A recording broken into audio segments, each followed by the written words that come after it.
ಹರ ಮಹಾದೇವ್. ಇವತ್ತಿಗೆ ನಾನು 12 ಜ್ಯೋತಿರ್ಲಿಂಗ ಮತ್ತು ಚಾರ್ಧಾಮ್ ಯಾತ್ರೆಯನ್ನು ಸ್ಟಾರ್ಟ್ ಮಾಡಿ 76 ದಿವಸ ಆಗಿದೆ. ಇಲ್ಲಿ ತನಕ 10,000 ಕಿಲೋಮೀಟರ್ನ ರೈಡಿಂಗ್ ಮಾಡಿದ್ದೀನಿ. ಆ್ಯಂಡ್ ಸುಮಾರು ಒಂದು 4-5 ದಿವಸಗಳಿಂದ ಯಾವುದೇ ವೀಡಿಯೋನ ಅಪ್ಡೇಟ್ ಮಾಡಲಿಕ್ಕೆ ಬಿಡಲಿಕ್ಕೆ ಆಗಲಿಲ್ಲ.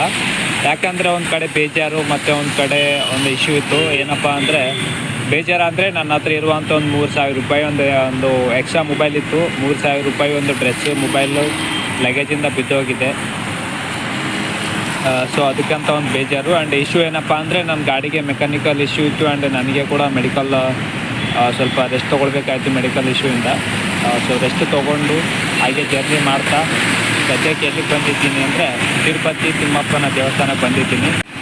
ತಿರುಪತಿಯಲ್ಲಂತೂ ಕಂಟಿನ್ಯೂಸ್ ಆಗಿ ಮಳೆ ಬರ್ತಾಯಿದೆ ನಿನ್ನೆ ರಾತ್ರಿಯಿಂದ. ನೋಡಿ ಎಲ್ಲ ರೋಡೆಲ್ಲ ಒತ್ತೆ ಆಗಿದೆ, ತುಂಬ ಜಾಸ್ತಿನೇ ಮಳೆ ಬರ್ತಾ ಇರೋದು. ಆ್ಯಂಡ್ ಇಲ್ಲಿಂದ ವೀಡಿಯೋಸ್ನ ಕಂಟಿನ್ಯೂಸ್ ಆಗಿ ಅಪ್ಡೇಟ್ ಮಾಡ್ತಾ ಇರ್ತೀನಿ. ಸಪೋರ್ಟ್ ಮಾಡ್ತಾಯಿರಿ. ಜೈ ಶ್ರೀರಾಮ್.